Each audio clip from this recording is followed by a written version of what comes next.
सारा सितम।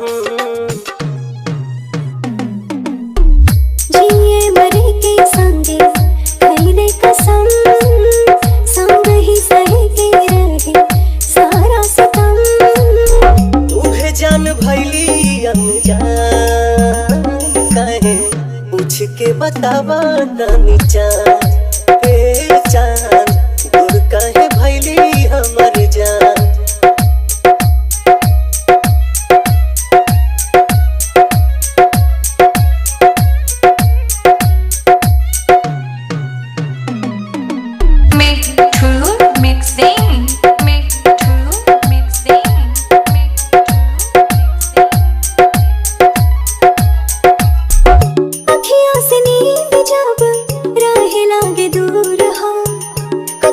जरूर होला नैन के कसूर हो।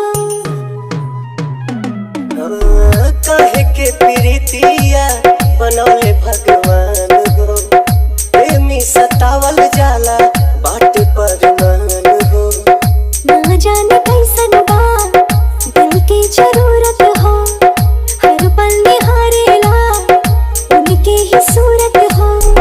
उठ गइल सारा अरमान, पूछ के बतावा तानी जान। हे जान दूर काहे भैली हमर जान।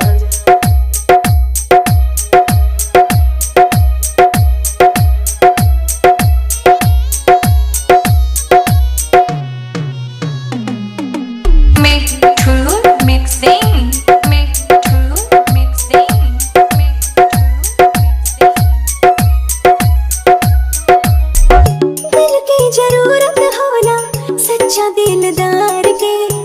बड़ा हार जाए तू ता बुझला न प्यार के।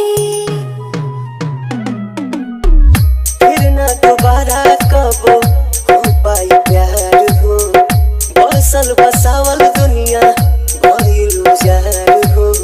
सपनों में ना सोचनी कैसन कब होई। दिल भर के याद में अखियां